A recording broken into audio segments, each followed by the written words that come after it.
DJN TV.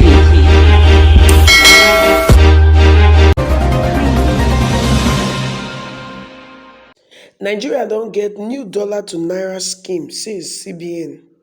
My correct person there, I greet you specially. Good morning, good afternoon, good evening, depending on the time when you take see this our video. I welcome you to DJM TV Daily News Update, that one-stop channel where they give you all the gist them where they happen for inside Nigeria and all around the world. I beg, if you never subscribe, don't forget to subscribe to this channel, like and share our video. Also follow us on all our social media platform, and don't forget say if you see place your advert with us as well, because we get wide reach. Now to the gist wey we carry come. The Central Bank of Nigeria don release one circular over the weekend when e tell us say for everybody wey dey receive dollar inside Nigeria, for every $1 wey you receive, CBN go dash you awoof of 5 naira. More not forget say never to tell like say CBN put one law for those people wey be like say they receive money from obodo oyibo, say for everybody wey dey send money dey call, they no fit send money straight again to your account in naira. Rather, any money they send call give or convert am to dollar, then you go bank for Nigeria, you go collect the money, but you no collect am as naira, you sef you go collect am as dollar. So now CBN wan come up with one new scheme wey they call dollar to naira scheme, wey be like say go dey give people awoof incentive of 5 naira to $1. The tori be say to see dollar take do some kind transactions, especially international transactions for Nigeria, na really big matter because of the many challenges wey be like say the economy dey face. And again, things be say the central bank really want maybe like say dollar inflow for the country dey high, so that our foreign reserve for Nigeria go increase. Now inside last year, central bank take review foreign exchange, wey be forex policy inside West Africa, to know say because of oil wey be like say be the main foreign exchange earner for Nigeria, say they go up and down. You know that kind of thing na oil na Nigeria take dey see front. And people come dey say government, this one be like say na dey give us dollar, they give us dollar. Not be plan to devalue the naira be this one. Nigeria no, our naira no go get value again now. We dey go bank, we dey go collect dollar instead of naira. The central bank also say this their dollar remittance from Nigeria, e no go cause devaluation of the naira, e no go make the naira lose the level. You know that kind of thing. He say there's no way wey be like say the naira to dollar scheme fit make the naira lose e levels.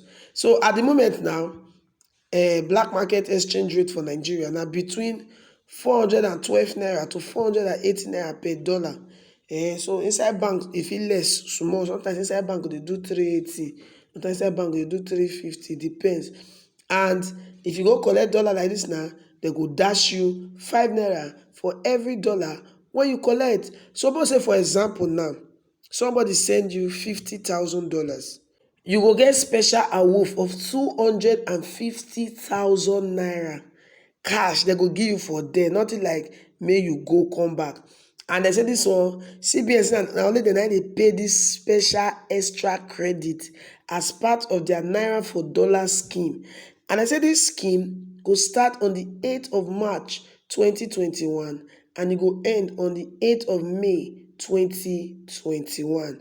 Now they say Nigeria remittance, like foreign remittance, aka hard currency like dollars, when they enter Nigeria from 2019, it don't reach 21 billion US dollars according to World Bank. And say even though experts say the remittance for 2020 if it rise to 27.666 billion US dollars, experts they believe say the economy no go fit meet that target due to the impact of the COVID-19 pandemic. So CBN they tell Nigerians wey be like say where they abroad, say may they go ahead to they bring the dollar home. You know that kind of matter now. It say extra naira for remitting dollars back home. So in case you know that's what it mean, be say now you where they abroad, na dem dey give the money o. You understand na? You wey dey abroad you go enjoy, you wey receive the money you go enjoy. And dem talk am say the scheme na for awoof, for both the person wey send and the person wey receive the money. All of una go enjoy the awoof. Now the big question be say, CBN Naira for Dollar scheme, e go fit help increase dollar inflow into Nigeria? Na be the question wey experts dey ask.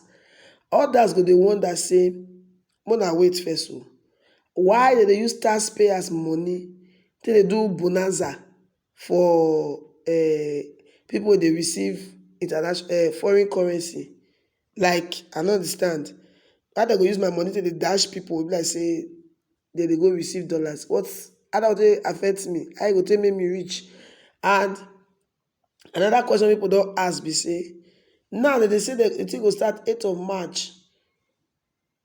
March, April, May. For 3 months, dem go dey do awoof, both for those wey send and those wey receive. And if you don go bank recently go see people wey dey receive money in dollar, you go know say no be 3, no be 4 people. So for those wey receive and those wey send, dem go dey give them 5 naira for every $1.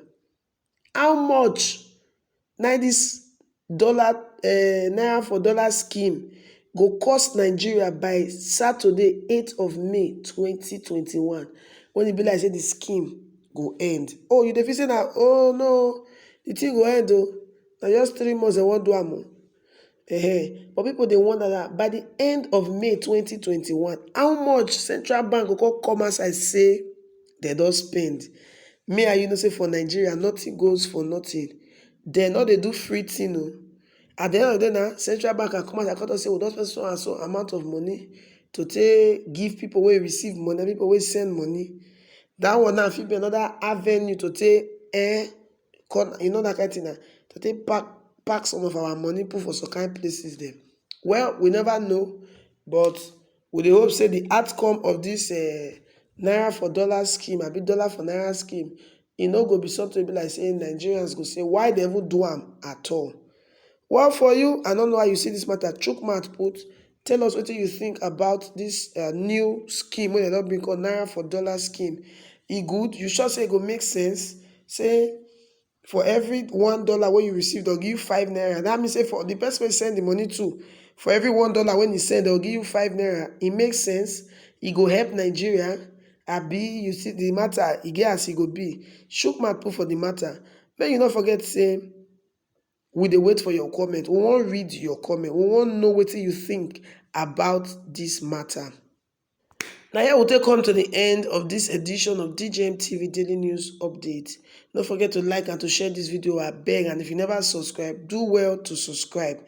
And also, more importantly, don't forget, say, if you place your advert with us, place your advert with us, because we get wide reach for all our social media channels like Facebook, Twitter, Instagram, and even YouTube. Like and follow us. If you want to place your advert with us, may you contact us, send us message. You will see our contact number for your screen right now. Contact us, make we do business together. You know that kind of matter now.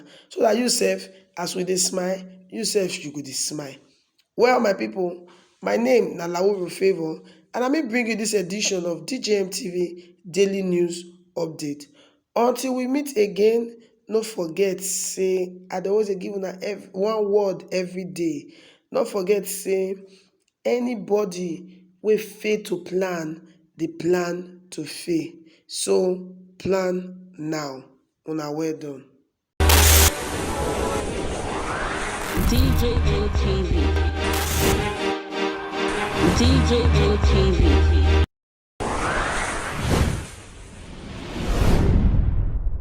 Fulani people don't say no, they don't like it.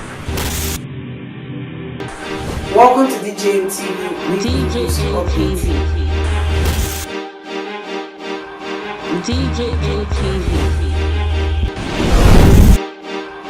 DJM TV. DJM TV. Some of the delegates and ask them questions.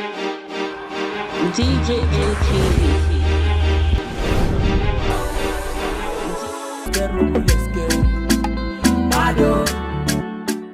DJ